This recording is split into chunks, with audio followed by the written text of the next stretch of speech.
Welcome everyone, my name's Jamie Nemsis. I'm one of the principals of Wattle Partners, and today we're filming our first episode of a series called The Journey, where we get real with clients and talk about their life and their engagement with Wattle Partners and what that might mean.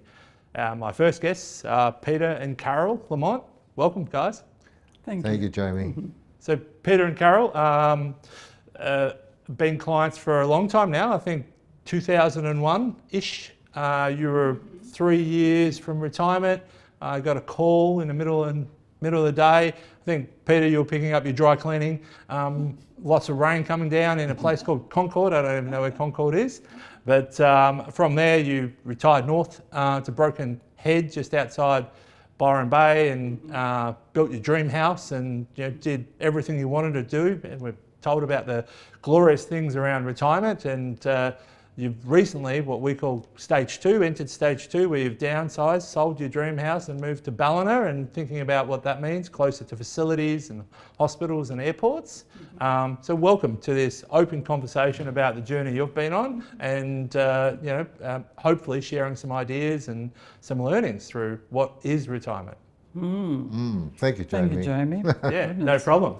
So let's just start. Where did it start for you guys? When did you start thinking about retirement? When did you go, all right, as a little huddle, we need to get to a capital base, or we need to find another, what is our why in retirement? When did it start for you? The firm that I was working with in the city organised for senior people a review of their situation and what they would do. I mean, this was probably our first introduction to people who were financial advisors. Yep. And they talked to us, and in the end they said, well, you won't be able to retire. Okay. Based on what you've told us, move on, you can't retire. So after that, I relayed this to Carole and said, I think we've got to have a review here. Yeah. And out of that, I was a director of a firm specialising in industrial property. Yeah. And the income was good. We were just focused on discharging a mortgage because we'd borrowed quite a bit of money. Yep. And the interest rates were 17.5%. Yeah. Very exciting. I complain about 5.5, 7.5. And so the first step we did, we started a self-managed fund. Yep. We got hold of a good accountant and started on that journey. And I started to think about diversifying, if we got the house paid, what else? And realised I didn't know anything about the equity market. So I did a 3-year course with the stock exchange, a diploma in financial markets. So if I was going to have a self-managed fund, I should know something about it. And then I started to buy through a regular stockbroker some large cap stocks. Yep. And realised that I know you need diversification. I started reading books and picked up a book by Austin Donnelly. Yep. And was very impressed with what he had to say and so on. Realised that I needed some help, and I wanted to balance my portfolio with some small stocks. Yep. So I rang Ian Murdoch. Oh, that's right. and The said, son-in-law, wasn't it? the son-in-law, My business and partner for... he said, well, we have a young financial advisor here who will get in touch with you. And that was Jamie, and that's probably the start of the journey. Really? I don't know that bit, so that's... Don't you remember that? I remember calling Peter, but yeah, I don't remember the... Well, that'd be the returning the call after Ian would have passed Great. details on. And then that was all I needed was a little bit of help with small stocks.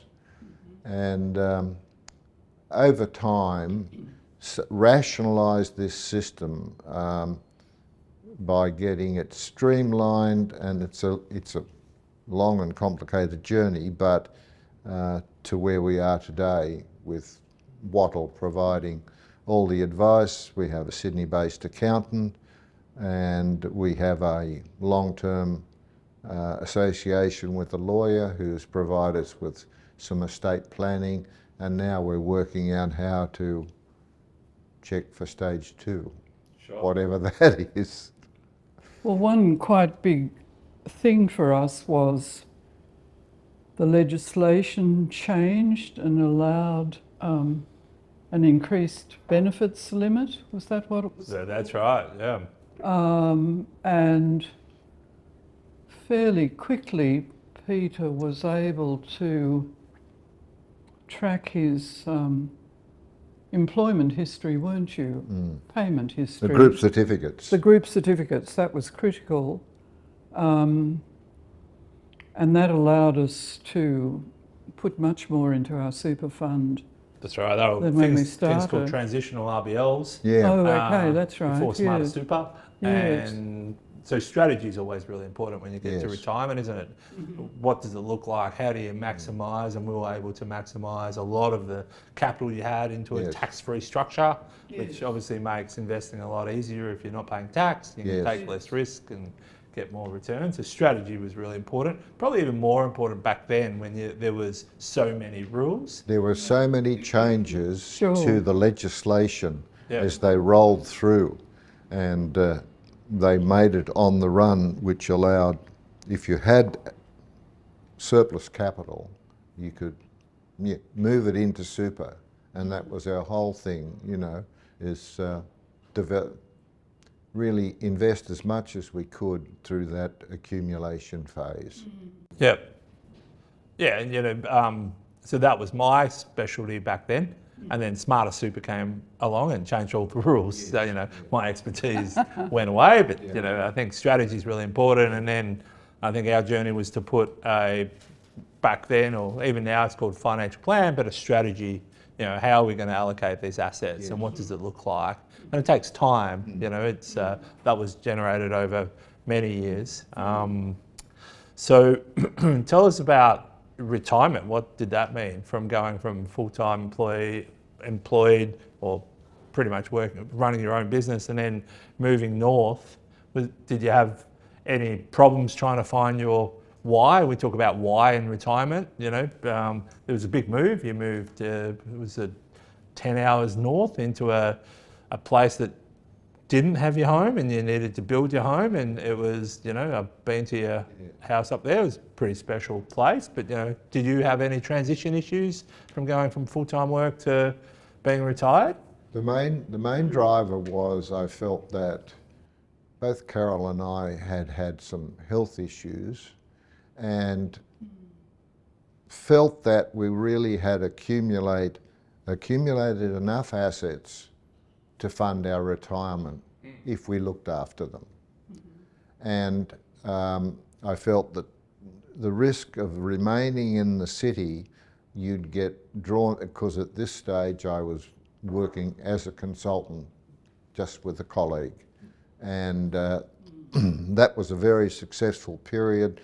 There was always big projects that we could be involved in, but a lot of them were 2 to 5 years duration. Yep. So I wanted to really cut that, and that meant moving out of the city. The where to came accidentally because we got involved, we were invited to be part of a group that were going to form an intentional community. Yep. Up in that Byron area, and the project was to be a prototype for the Byron Shire Council in rural residential development. The idea was to trade off allowing people to build on rural land in return for getting regeneration, bush regeneration. And that's what happened. We actually bought into that parcel with a group of friends, and at first our intention was, because we bought the land in 97 as a group, but we didn't move up there till 2006. Originally we bought it and said, well, maybe we'd just build a weekender. Yep. But other events intervened, and we decided we'd prepared a full DA and built and moved up, and that was quite a smooth transition, and proceeded then to play a major role in managing the community and revegetating. It was a wonderful project. Yep. That we were involved in. And that actually was a big draw card for us, because we've driven around so much of rural Australia and seen how we just mindlessly cleared so much. Sure. And the chance to have 40 hectares, 100 acres, that was a pretty bare cattle property. Yep. And just worked to bring that back with the right species for that area. Just appealed to us enormously. It's a tree change, of course, and people do that. But we were the oldest in the group, so we retired first and kicked it off early on. And there was a lot of learning in just, I'm a Sydney sandstone person. I know angophoras and, you know, everything that we have. Yeah. But rainforest was a whole new learning. So your passion project, your kind of why, because you've always been very strong in environmental issues, was really this thing that consumed retirement. So it wasn't necessarily retirement, it was I've got a passion. And it was full on, really. And I think in retirement you still want to feel you're achieving something worthwhile. Absolutely. No, we were not interested in sitting on a deck and just looking at the waves. Because we do see this with a lot of our clients. They retire and they plan their first 2 years.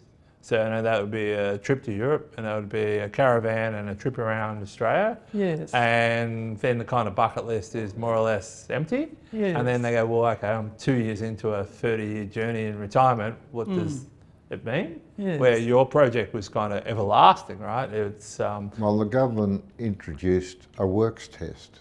Oh yeah. And so then I contracted services to the community, which involved mowing and lots of other things as well, satisfied the work test, and so we could increase Money into super. money into super. I remember that ride on mower. You're the richest lawn mowing contractor. Well, I don't know, Byron's probably got a few of them now. He's got a few of them now. And I satisfied the work test by being the bookkeeper for Carole ran that. mowing, yes. Yeah, perfect. And how do you juggle other leisure activities through that retirement? Are they planned out? Do you think about going on a trip every year or every other year, or how do you manage that? Is that planned, or it's just what comes up? Generally, we've pursued interests. Peter Peter became very interested in the American Civil War. Yeah. And we've actually been to all those famous sites, Gettysburg, Antietam, you know, whatever. Was that a new interest, Peter, in retirement, or did you have it beforehand and you explored it? No, I was interested from way back when Ken Doan, the filmmaker, Not the painter. his documentary on the Civil War, and I had some passing interest before, but when I was up there, I did some extension courses through Sanford University. Yes, that's right. Which was brilliant. You could just monitor all the courses, and became quite involved in it. You write papers to develop some understanding of why did this. You understand one Civil War, you probably understand them all. What drives them and what went on. And we'd always, because I'd lived in Canada and travelled in the States, always had an interest in that, and developed that. We had many friends in Canada because I lived in Canada for 10 years, and travelled and worked in the States. Yeah, okay. So we were able to go back and, visit all those wonderful national parks, and so That's we a had passion of friends ours, and that places. landscape. But no, that whole history of the American Civil War, and from that I became more interested in American politics, government, and going back to the Revolution. How did all this happen? Yep. So, I wasn't much of a history buff at school, but developed that as, that was a wonderful interest. So you travel kind of followed your interests, Yes, right? And that's probably yeah. generally what Yes, happens in yes, life. yeah. You have an interest Yeah. and you follow it. So. Yes. And we've done lots of things. People don't necessarily know what advisors do, but if you kind of cast your mind back about all the things we've done together, there's been family members that have been in situations we've needed to provide advice to. Yes. You guys started a foundation, and we did that together Yes, we to did. donate money on a long-term basis. That was another kind of tax planning Yes. concept that we worked on. Yes. A So there's, private ancillary fund. yeah, that's right. A A PAF. PAF. Yeah, great. Yes. Well, when we retired, we sort of looked at the capital base that we had and realised that it was actually more. Accidentally, it was more than we really needed. So we actually got our 2 adult children into accommodation, into housing. We bought houses for them, and then we made a distribution to our nieces and nephews to help them with a bit of a start. And it gave us a lot of pleasure to be able to do that. It's a large extended family, and we were in the position and set up that charitable It was foundation very rewarding. as well. Originally, we thought to give them some help via our wills, but we hope to live long lives, so we thought we would give with a warm hand, as they say, and With a warm hand. yeah, I've never heard that before. we learned it Versus a from cold one. someone else. Yes, and it was very rewarding because it allowed them to put a deposit on a property, Sure. or finish education, or do particular things they wanted to do at a time when they were 30-ish, and just trying to get everything lined up. So that's has talk sort about of that a lot. enduring benefit. Yes. It's kind of how do you do estate planning well? Then kind of education, time and love is the most important things you can do in estate planning. Yes. Versus most people want to go to their will and look at term 37 about how their money will be distributed after they've gone. Yes. And if those 3 things, I think you've done pretty well in terms of timing, and you do it with love versus, there's a lot of estates we go through and, they haven't spoken to their daughter or son for a long period of time and not involved in their life, and there's an inheritance and all they really see is inheritance. So Yes. And we also felt that sometimes just small gifts of financial help keep lives rolling in the right direction. This kind of micro-funding of Micro-funding, things and that pleases us a lot, really. Tell me about, you talked about capital base, but how do you balance that? And this is the problem in retirement, is capital base versus longevity. Like, you don't know how long, right? No. My accountant of my wealth firm died at 57. So he'd been saving away for retirement all his life, and he didn't actually get to use it, And then people, we've got clients that are in their hundreds. Yes. So capital base Yes. is one thing, but you don't actually know how long it's going to last or need to last. Well, you can probably, that as you age, that your requirements for capital will diminish. Stage 2. Right. So we sort of keep an eye on that, and we have talked about this, that, you know, that there's a limit to what you'd like to pass on Sure. to your two children, and we may have a look at what we've got and how far you know it might go, and make another distribution to the children of our nieces and nephews. Sure. You know. It's interesting. What we're finding with estate planning at the moment is people aren't able to create a valid will close to death because a lot of times they become mentally incapacitated Yes. and it's not valid. Yeah. So you don't actually have to the last minute to make some of those decisions. It's probably, in some cases, it's 5 or 10 years out Yes. Yes. that will needs to be valid. But you Yes. don't necessarily think about that. So things like enduring power of attorney, medical power of attorney are really important. Bequests, how do you hold assets? You know, do you Yes. hold them in joint names so they do flow? But it's, you know, it's quite... We've spent quite a bit of time and getting advice from Wattle and legal advice how to fashion a will to suit our particular circumstances, which is a bit more complicated than most. And we know that can change over time. So it's sort of not front of mind, but we're aware of it, that, you know, okay, you look at it and you see, is this appropriate now? You know, when we first did this, things have changed, and You've been a client for 22 years and we've Yes. probably changed it 6 times Yes. in ways or means Yes, over that yes, period. Might yes. be binding nominations or Yes.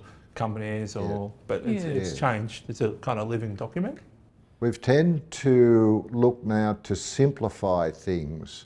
Before if you remember when we geared within super, Sure. well, we don't do that anymore. Yep. We had associated entities in super.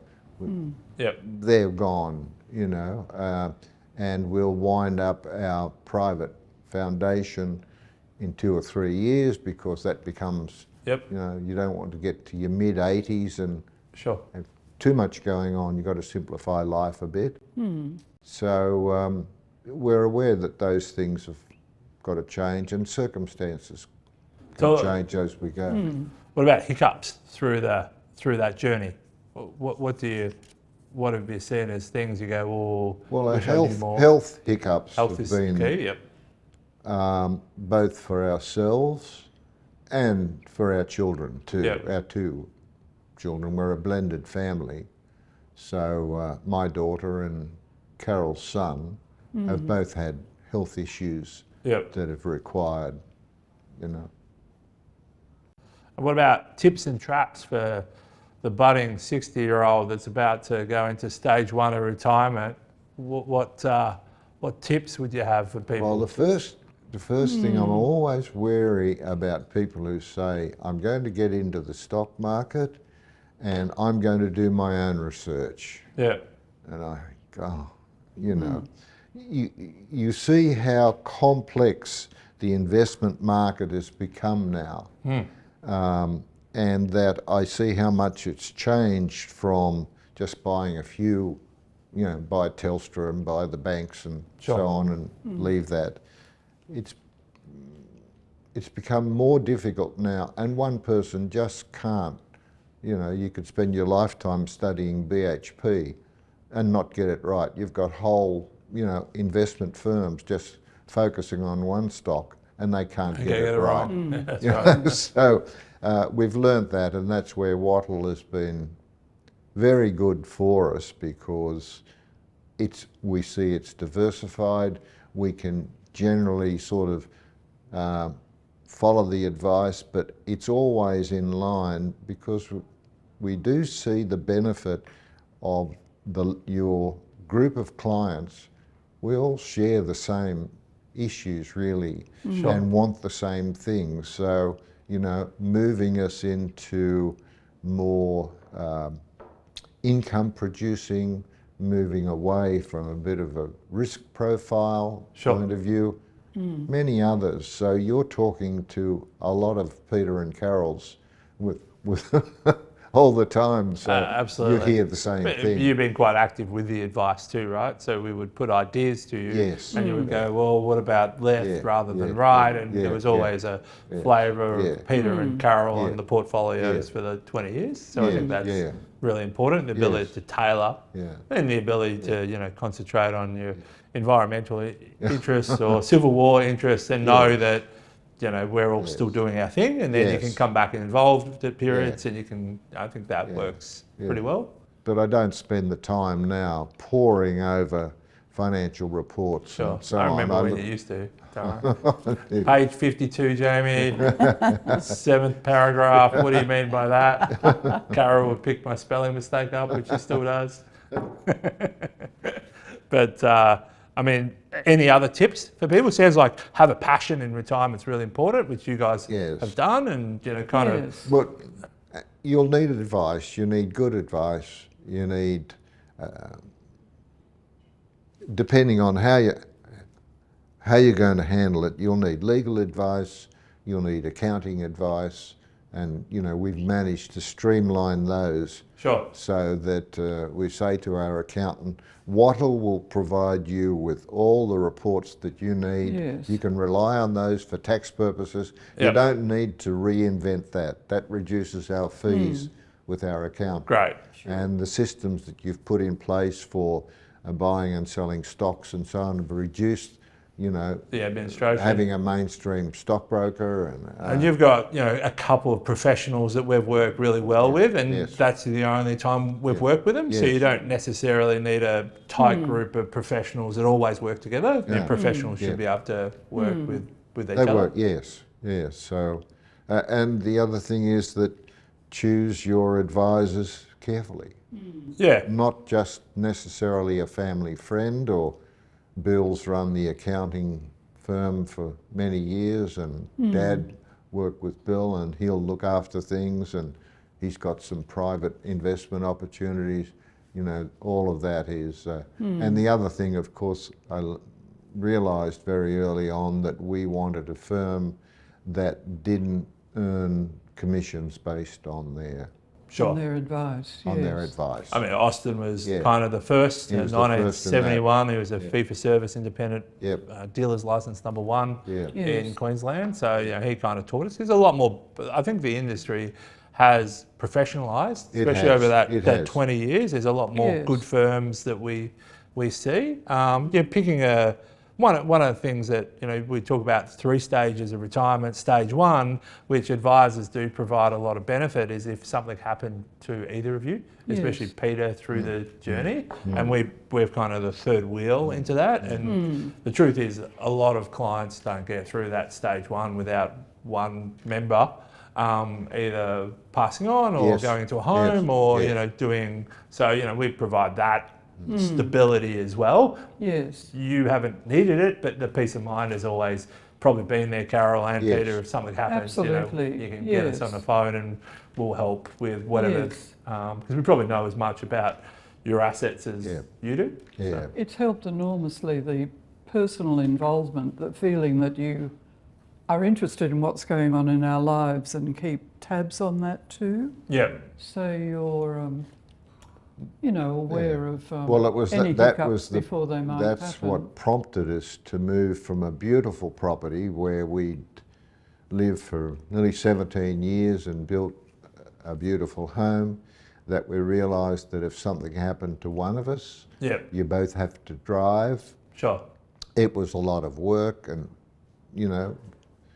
it was friends said, please don't go, we'll look after you, but we know that you've got to do whatever you can to preserve your independence.